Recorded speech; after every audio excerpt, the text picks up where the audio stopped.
A very good morning, students. Welcome to science session for class 10, and today we are going to see unit 9 solution. Now in this lesson we will be learning about the components of solution, types of solution based on the state of the solute and solvent, and also types of solution based on the type of the solvent that is used, and what is solubility, what is the concentration of the solution. Concentration of the solution can be expressed.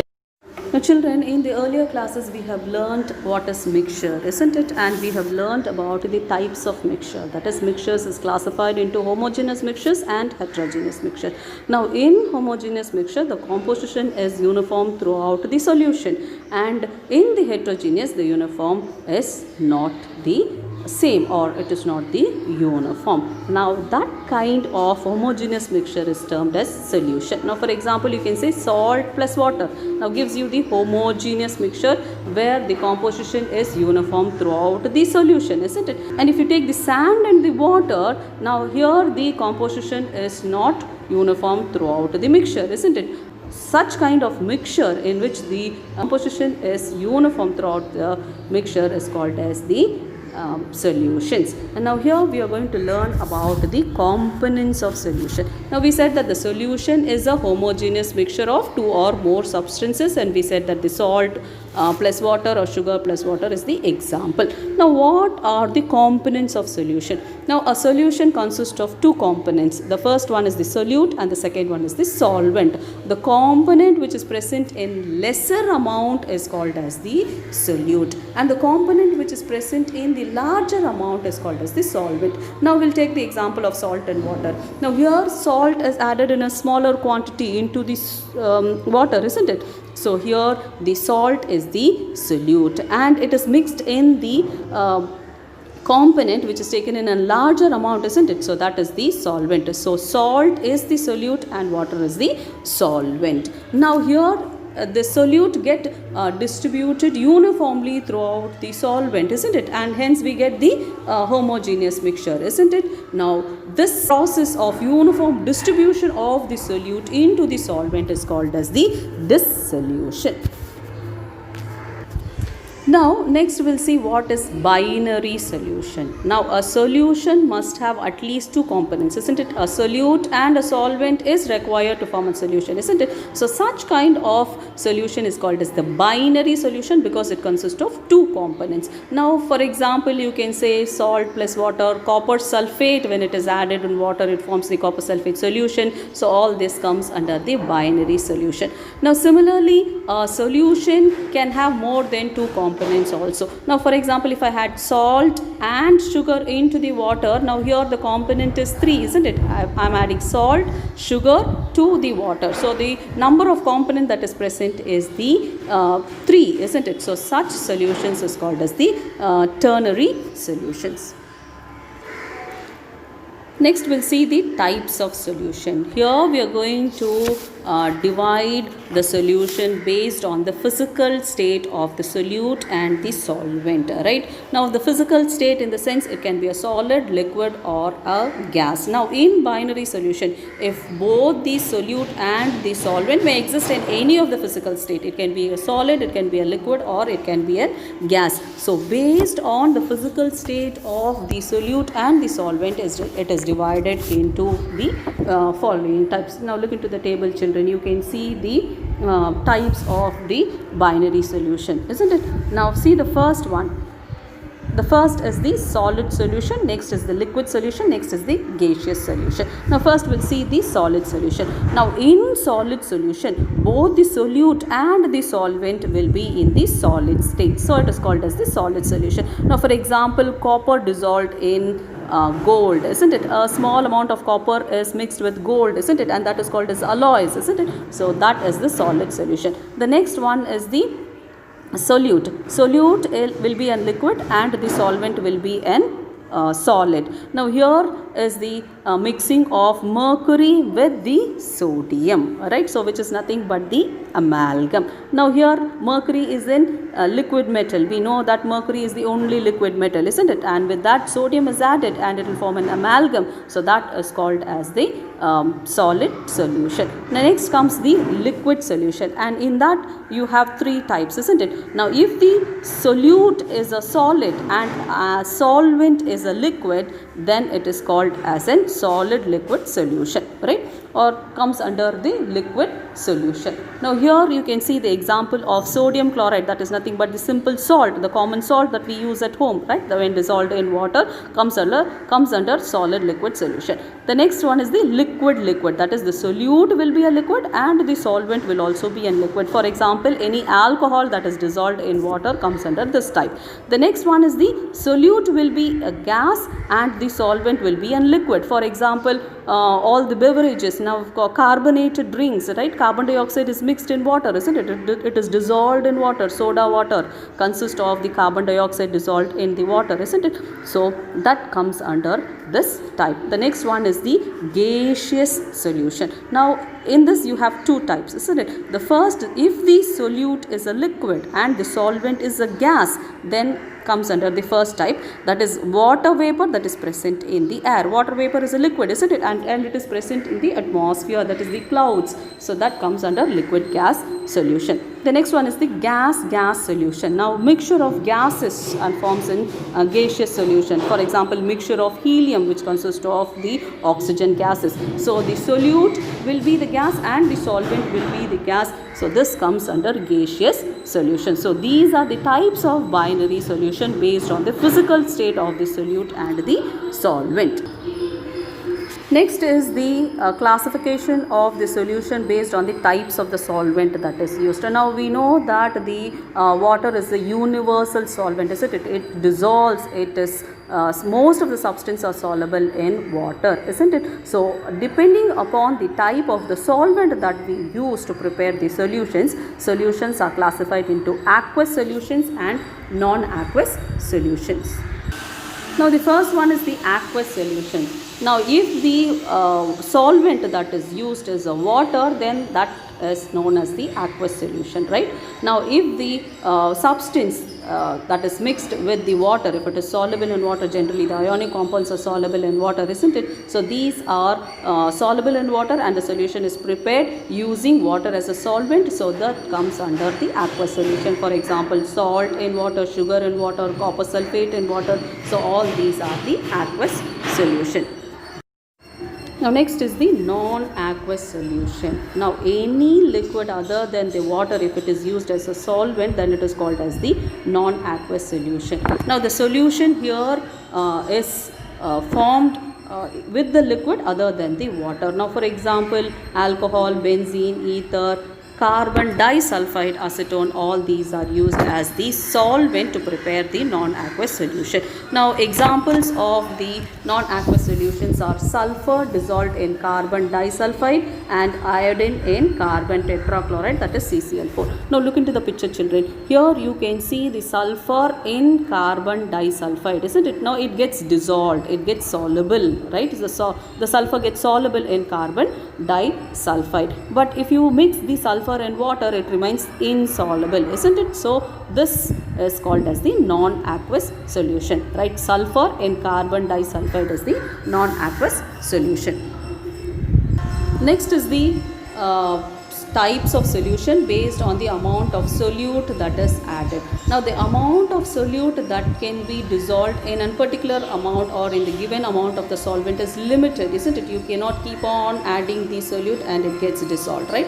So depending upon the amount of the solute in the given solvent, the solutions are classified into saturated solution, unsaturated solution and supersaturated solution. Now we'll see the saturated solution. Now for example we'll take 100 grams of water, right? Now in 100 grams of water I can add only 36 grams of sodium chloride, that is the common salt. Then this forms the saturated solution. Now if I further keep on adding the sodium chloride, that is the salt, it remains undissolved. It do not dissolve in 100 grams of water. So a solution in which no more solute can be dissolved in a definite amount of the solvent at a particular temperature is called as the saturated solution. Now here the definite amount of the solvent is the 100 gram, isn't it? Now the amount more than 36 will remain undissolved at a particular temperature. Now here when you raise the temperature, it gets dissolved again, it reappears, isn't it? Next is the unsaturated solution. Now unsaturated solution is one that contains less solute than the saturated solution. Now for example, I said that 36 grams of the sodium chloride can be dissolved in 100 grams of water, isn't it? Grams that is below 36, all the grams, the amount of the solute that comes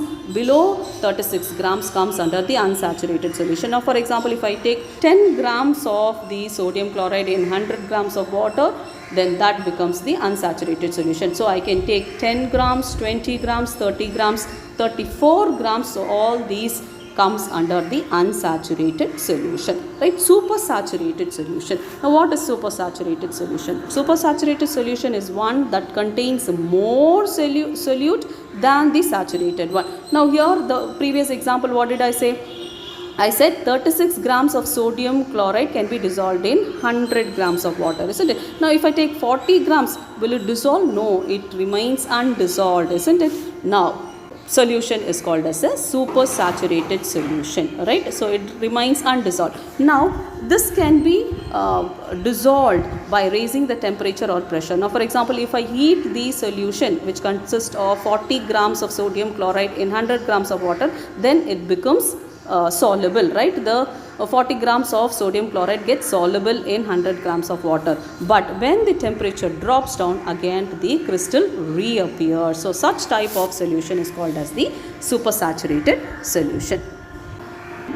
Next we'll see the concentrated solution and dilute solution. This is the other kind of classification, that is concentrated and the dilute solution. Now concentrated solution is one in which the amount of the solvent will be higher in given amount of the solvent. So such type is called as the concentrated solution. Now when the amount of the solute is less per given amount of the solvent, then it is called as the dilute solution. Now look into the picture, children. Here you have the dilute solution and the concentrated solution, isn't it? Now if you look into the concentrated solution, the amount of the solute is more in the solvent, isn't it? When you see the dilute solution, the amount of the solute that is present in the given amount of the solvent is less. So this is how you classify the dilute solution and the concentrated solution. Now for example, if I take 40 grams of the sodium chloride in 200 ml of water,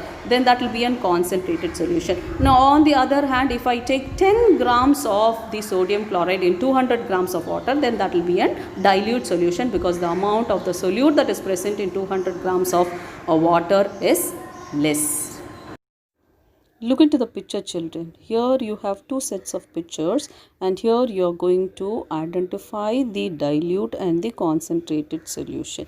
Now on your left hand side you have 2 cups of tea, isn't it? Now one is very dark, the other one is light, which shows that the amount of the tea present in one is more and the other one is less. So that you can identify which is the dilute solution and which is the concentrated solution. Now on your left hand side you have 2 tea, isn't it? Now in that the left hand side is more concentrated and the right hand side is less concentrated. Come to this set of picture which is given on your right hand side, which is the copper sulfate solution. Now here one is dark, the other one is light, isn't it? Now the dark solution shows that the amount of the copper sulfate that is present in it is more, so that will be a concentrated solution. On the other hand, the solution which is light consists of lesser amount of the copper sulfate solution that is mixed in the solvent. So this is how you identify the concentrated solution and the dilute solution. Next we'll see what is solubility. Now we said that there is a limit to the amount of the solute that is added to the solvent at a particular temperature, isn't it? Now if the solute reaches the limit, then what happens? It remains undissolved at the bottom of the solution. It will settle down at the bottom of the solution. It will no more dissolve in the solvent, isn't it? So this amount of the, that is the maximum amount of the solute that is added in the specific amount of the solvent is called as solubility. So solubility is simply we are measuring the how much amount of the solute that can be added in a specified amount of the solvent, and here we take the solvent as 100 grams of water, that is the specified amount of the solvent. Now how will you define it? Solubility is defined as the maximum amount of the solute that can be dissolved in a specified amount of the solvent, or you can say the number of grams of the solute that can be dissolved in 100 grams of the solvent to form the saturated solution at a particular temperature and pressure. Normally we take the temperature as 25 degrees C and the solvent, that is the specified amount of the solvent, to be 100 grams of water. In the case of NaCl, 36 grams of the sodium chloride is dissolved in 100 grams of water. So we can say that the solubility of sodium chloride in 100 grams of water is 36. Now look into the picture, children. This is the formula for solubility. So solubility is mathematically expressed using this formula. So solubility is equal to mass of the solute divided by mass of the solvent into 100. So using this formula we can calculate the solubility of the solute that is added in the fixed amount of the solvent. Now look into the tabular column, children. So this tabular column will give you the solubility of some solute that is dissolved in the specific amount of the solvent, and here we are taking is at 100 grams of water. Now the first one is calcium carbonate. Now calcium carbonate solubility is 0.0013. Now above this amount it remains undissolved. Sodium chloride, we know the solubility, is it is 36 grams. Ammonia, 48 grams of ammonia is dissolved in 100 grams of water. Sodium hydroxide, 80 grams of sodium hydroxide can be dissolved in 100 grams of water. Now if you take glucose, that is C6H12O6, 91 grams of the glucose can be dissolved in 100 grams of water. Sodium bromide is 95 grams and sodium iodide has a maximum solubility of 184 grams in 100 grams of water. So using this tabular column we can come to a conclusion that the solubility of the solvent differs in the specific amount of the solvent. Next we'll see the factors affecting the solubility. Now solubility can be affected by three main factors. The first one is the nature of the solute and the solvent, next the temperature, and the last is the pressure. Let's see them one by one. So first we'll see the nature of the solute and the solvent. Now we know that the water is a universal solvent and it can dissolve enormous varieties of substances, both the ionic and the covalent, but it do not dissolve everything, isn't it? So this solubility of the nature of the solute and the solvent can be expressed using the phrase that is like dissolves the like. Now what do you mean by like dissolves the like? Now this expression shows that the solubility occurs when there is a similarity between the solvent and the solute. Now for example, ionic compounds will dissolve in other ionic compounds. Now ionic compounds are nothing but the polar substances. Now for example, sodium chloride, which is a common salt, is a polar compound. Now this will dissolve readily in the polar solvent. What is a polar solvent? Water is a polar solvent. So polar substances or polar compounds dissolves in the polar solvent. Now if you take the non-polar compounds, now what are non-polar compounds? For example, fat. So the other organic substances are called as the non-polar substances. Now this will dissolve in or get soluble in the non-polar solvent. Now for example, if you take fat, that dissolves in ether. Now if you mix oil and water, it do not mixes with one another because oil comes in non-polar compounds and the water is the polar solvent. So they do not mix with one another. So simply we can say that the polar compounds is dissolved in the polar solvent and non-polar compounds is dissolved in the non-polar solvent. Now the next one is the effect of temperature.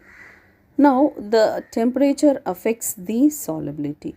Now if you see the solubility of the solid, as the temperature increases, the solubility of the solid in the liquid increases. Now for example, I said that 36 grams of the sodium chloride is soluble in 100 grams of water. Now if I am adding 40 grams of the sodium chloride, it will remain undissolved. It settles at the bottom of the test tube, isn't it? But when I increase the temperature, when I start heating the liquid, now what will happen? The grams, the amount of the solute that is present at the bottom of the test tube gets dissolved. So as the temperature increases, the solubility of the solid in liquid increases. Now similarly, you can see that the greater amount of the sugar, and if you make coffee or tea, the amount of the sugar will dissolve more in the warm water than in the cold water, isn't it? Now we'll see the solubility in the exothermic process and the endothermic process. We know what is endothermic reaction and exothermic reaction, isn't it? Now endothermic is a process in which the heat is absorbed from the surroundings. So in endothermic process, the solubility increases with increase in temperature. So when there is an increase in temperature, the solubility increases for an endothermic process. Now if you take the exothermic process, the solubility decreases with increase in temperature because it is an exothermic process. Large amount of the heat is given out. So when the temperature increases, the solubility of the substance decreases. Next we'll see the solubility of the gases in liquid. Now as the temperature increases, the solubility of the gases in liquids decreases. Now for example, when water is heated, the amount of the oxygen that is dissolved in the water decreases when you heat the water. So what happens? More of the oxygen escapes in the form of a bubbles, isn't it? So the amount of oxygen that is dissolved in the hot water gets reduced. Now when you take the aquatic animals that lives in the cold water, they get more amount of the dissolved oxygen that is present in the water in the colder region. But when you take the hot regions, the amount of the oxygen that is dissolved in the water will be less. So the solubility of oxygen in water is more at a lower temperature, or you can say the solubility of the gases in liquids decreases. Next is the effect of pressure. Now look into the picture, children. This is very common, isn't it? You would have seen the carbonated water, isn't it? So carbon dioxide get dissolved in the carbonated water or the soda water. Now the effect of pressure is nothing but when the pressure increases, the solubility of the gas in the liquid increases. Look into the first picture. When the pressure is less, the amount of the substance or the gases that is dissolved in the liquid is less. When the pressure is more amount of the gases gets dissolved in the liquid. Now you can see all the soft drinks isn't it? So the amount of the carbon dioxide that is dissolved in these substances will be more when there is a increase in the pressure. Now look into this, children. More to know. So this is about Henry's law. This question is asked in most of the question paper last year. So this is explaining the solubility of the gases in liquid. That is the effect of pressure on the solubility of gas in the liquid. That is nothing but the Henry law, which shows that the solubility of the gas in liquid is directly proportional to the pressure. So when the pressure increases, the solubility of the gas in the liquid increases. When the pressure decreases, the solubility of the gas in the liquid decreases. Next we'll move to the concentration of the solution. Now concentration in the sense it determines or quantifies the amount of the solute that is present in the given amount of the solution. Now given amount of the solvent, you can say. Now if I take a solvent, the amount of the solute that is present in the solvent is expressed in terms of concentration. Now look into the definition, children. Concentration of a solution may be defined as the amount of the solute that is present in the given amount of the solution or the solvent. That is the amount of the solute that I am mixing with the solvent. Now this can be expressed as mass percentage or the volume percentage. Now we have separate formula for the mass percentage and volume percentage, and these two formulas are very important, because based on the mass percentage and the volume percentage formula, you have the numerical problems. So please be thorough with these two formulas. Now look into this formula, children. So this is the mass percentage. So we are measuring the percentage of the mass of the solute that is present in the solution using this formula. So mass percentage is equal to mass of the solute divided by the mass of the solution into 100. So since it is in percentage, it has to be multiplied by 100. Now look into this formula. It's one and the same, but here instead of the mass of the solution, here they have given as mass of the solute plus the solvent. Now look into the formula. Mass percentage is equal to mass of the solute divided by mass of the solute plus mass of the solvent, which is nothing but the mass of the solution, because in few numerical problems mass of the solute and mass of the solvent will be given separately. So when you add this, you get the mass of the solution into 100 will give you the mass percentage. Now similarly, you have the volume percentage.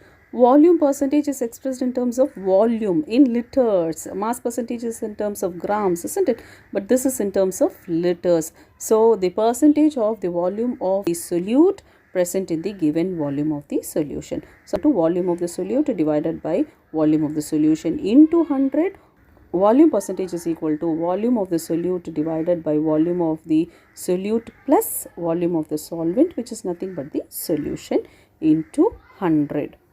Now look into the picture, children. Here in the label of the syrup or mouthwashes or the antiseptic solution, sometimes in the ointment, you can see it will be written as W by W percentage or V by V percentage, in which the concentration of the solution is expressed in W by W or V by V. In your daily life, you can see in syrup, mouthwashes, disinfectants that we use. So this is the expression of the volume percentage in terms of V by V or the mass percentage by W by W. Next we'll see what is hydrated salt and water of crystallization. So first we are going to see what is water of crystallization. Now some substances, some salts, ionic substances has the tendency to attract the water molecules, and this process is called as hydration. Hydration in the sense attracting the water molecules, hydrated, addition of water molecules.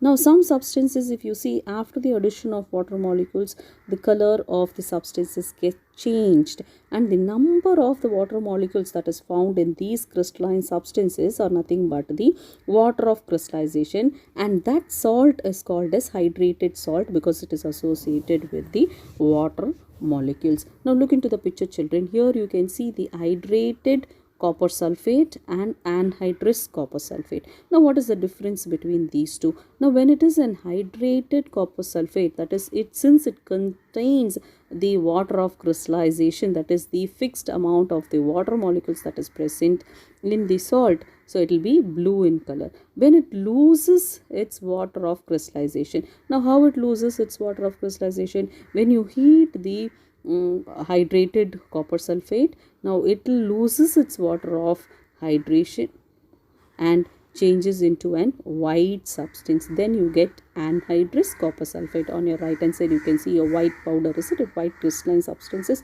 So that is anhydrous copper sulfate solution. So this is called as the water of crystallization, that is the amount of the water molecules that is present with the salt.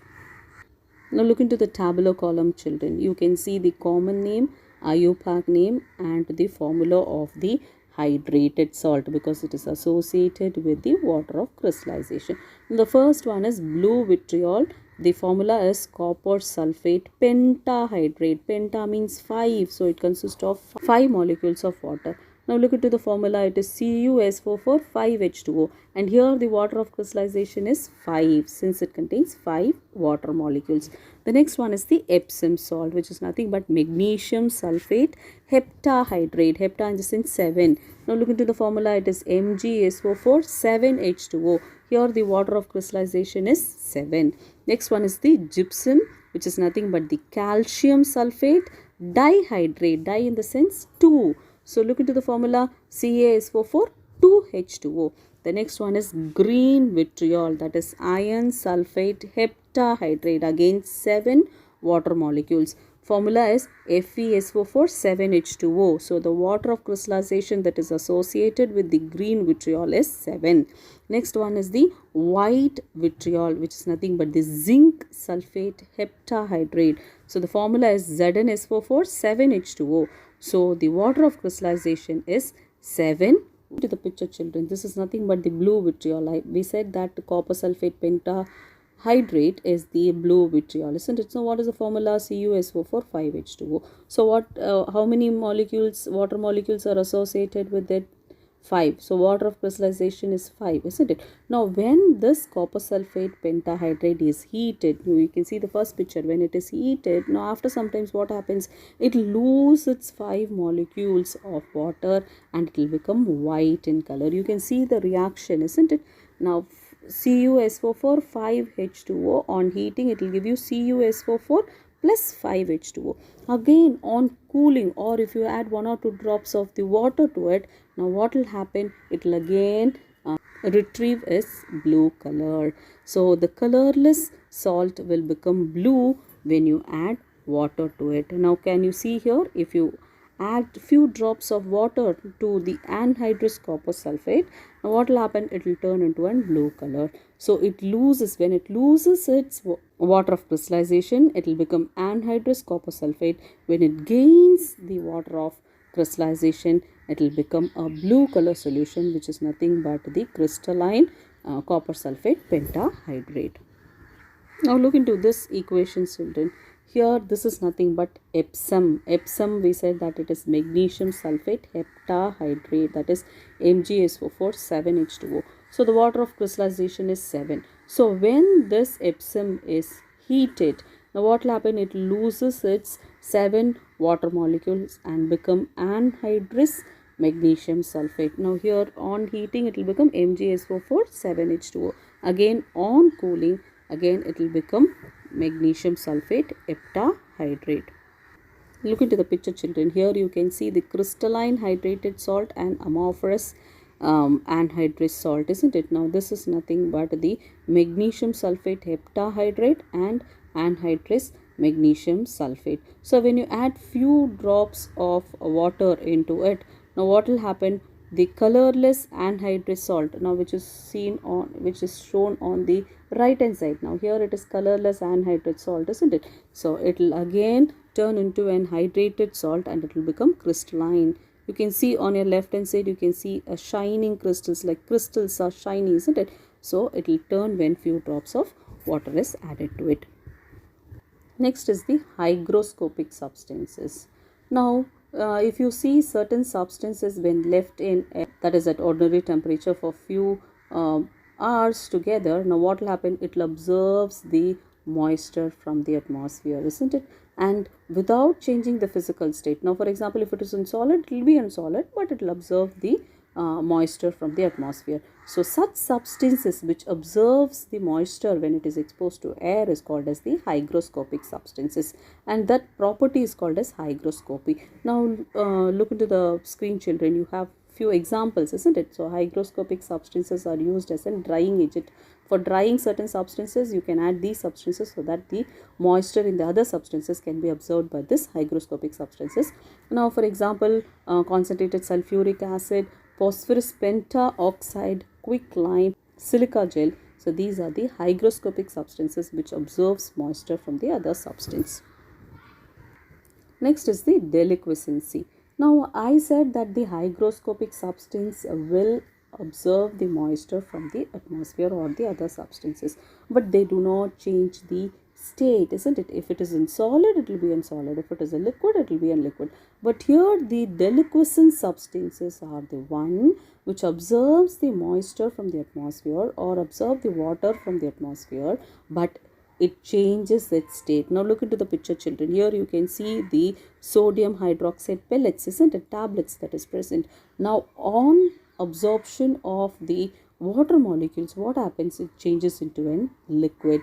You can see the liquid that is present, isn't it, along with the pellets. So such substances, what happens, it loses their physical properties, it changes into an other physical substances by absorbing moisture from the atmosphere, right? And this deliquescency will be maximum when the temperature is low and when the atmosphere is humid, in the sense when the atmosphere is more of the moisture. Now for example, caustic soda, that is NaOH, which is nothing but the sodium hydroxide, caustic potash, which is nothing but KOH, that is potassium hydroxide, or ferric chloride, that is FeCl3, comes under this deliquescent substances.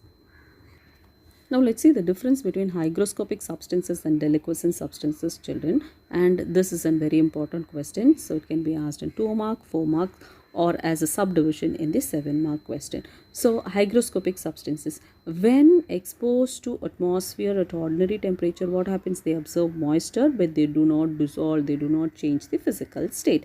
And here what happens in deliquescent substances, when it is exposed to the atmospheric air, now what will happen? It will absorb moisture and it get dissolved. We saw the example of sodium hydroxide, isn't it? When as soon as it absorbs the moisture from the atmosphere, what happens? It changes from the solid state into a liquid state.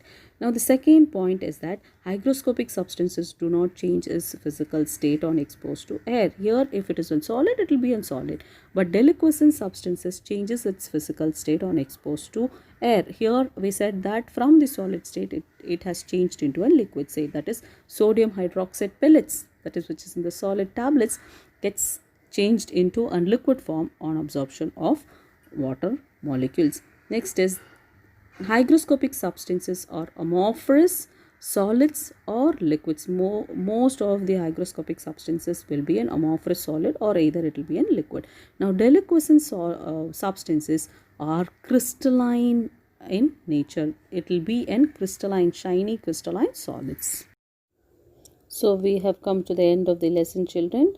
So far in this lesson, we saw the components of solution, types of solution based on the physical state of the solute and the solvent, based on the types of the solvent, and based on the amount of the solvent. Then we saw what is concentrated solution and dilute solution, and we saw the solubility, isn't it? Solubility, what is the formula for solubility and the factors affecting the solubility, like the nature of the solute and the solvent, effect of temperature and effect of pressure, which is nothing but the Henry's law. Then we saw the concentration of the solution. How is the concentration of the solution expressed in terms of mass percentage and volume percentage? Then about the hydrated salt and the water of crystallization. And at the last, we have seen the hygroscopy and deliquescency. And we saw the difference between the hygroscopic substances and the deliquescent substances. So with this, the chapter ends. And your homework for today is that you will be learning the factors affecting the solubility. For that, you can refer page number 128, and this should also be written in your classwork. And regarding the formulas, you will write the formula of mass percentage, volume percentage, and the solubility of the solution. And the difference between the hygroscopic and the deliquescency is also very important, and this should also be written in your classwork. And submit the classwork in the school office on Fridays. It will be corrected and given back to you. Classwork has the internal marks, so see to that you submit the classwork on time. See you in the next session, children. Thank you.